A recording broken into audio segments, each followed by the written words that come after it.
ঈগলকে উড়তে শেখাতে সজীব হাত ওপরে তুলছিল, কিন্তু ঈগলটির মধ্যে কোনো আগ্রহই দেখা গেল না। সে ইঁদুর দেখিয়ে ঈগলটিকে কাছে টানার চেষ্টা করলো, তবুও ঈগলটি একটুও নড়ল না। তখন সজীবের দাদা বললেন, এই ঈগল দিয়ে ওরা সম্ভব হবে না। শেখানোর জন্য সজীব ঈগলটিকে ঝুড়িতে বসিয়ে দড়ি দিয়ে আকাশে তুলল। এরপর খাবার দেখিয়েও সে ঈগলটিকে উৎসাহ দিতে পারল না। শেষে সজীব ঈগলটিকে নিচে ফেলল, তবু সেটি ডানে ঝাপটানোর সাহস পেল না। পরদিন সজীব ঈগলটিকে পাহাড়ের চূড়ায় নিয়ে গিয়ে বাতাসের দিকে মুখ করে বসিয়ে রাখলো। কিছুক্ষণ পর ঈগলটি ডানা মেলে দিল। সাহস পেয়ে সজীব তাকে আকাশে ছুড়ে দিল, আর সেটি অনেক দূরে উড়ে যেতে শুরু করলো। সজীব আনন্দে তার পেছনে দৌড়াতে লাগলো। হঠাৎ ঈগলটির চোখে একটা মারমট পড়লো। ঈগলটি শিকার করতে ঝাঁপিয়ে পড়লো, কিন্তু বিপদ বুঝে মারমটটি সঙ্গে সঙ্গে গর্তে ঢুকে গেল। এভাবেই ঈগলের প্রথম শিকার ধরার চেষ্টা ব্যর্থ হলো। এরপর সজীব একটা ছাগল দেখতে পেল। ঈগলটি আবার আক্রমণ করলো, আর এবার তার ঝাপটা ঠিক জায়গায় লাগলো। ঈগলের নখ ছাগলটির পিঠে গেঁথে গেল, কিন্তু সেটিকে টেনে তোলার শক্তি তার ছিল না। ছাগলটি ঢাল বেয়ে নিচে নামতে লাগলো, আর শিকারটি হাতছাড়া হয়ে গেল। ঈগলটি ফিরে এসে সজীবের সাহায্য নিতে বাধ্য হলো। তখন সজীব সিদ্ধান্ত নিল ঈগলটিকে নিজেই শিকার ধরা শেখাবে। সজীবের দাদা একটা শিয়ালের লেজে দড়ি বেঁধে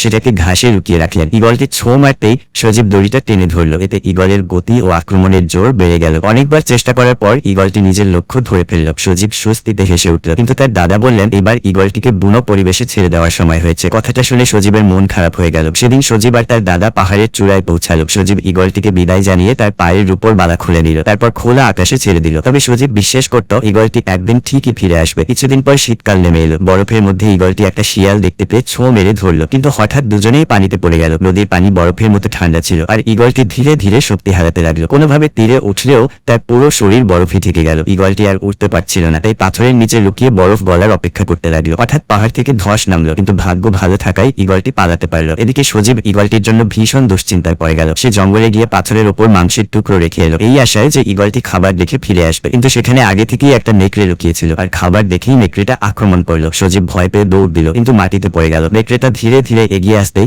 সজীব ব্যথায় চিৎকার করে উঠল। ঠিক তখনই বাতাসে বলির শব্দ ভেসে এলো। সজীবের দাদা সময় মতো এসে তাকে বাঁচালেন। সেই মুহূর্তেই ঈগলটিও উড়ে ভেলে এলো। সজীব পাথরের ওপর রাখা খাবার দেখতে পেল, তখন বুঝতে পারলো ঈগলটি তাকে কখনো ভুলে যায়নি। অনেক বছর পর ঈগলটি আগের চেয়েও শক্তিশালী হয়ে উঠল। শেষ পর্যন্ত সজীব নিজের পা থেকে রূপোর বালা খুলে নিয়ে ঈগলটিকে চিরদিনের মতো স্বাধীন করে দিল। তো আপনি কি কখনো ঈগল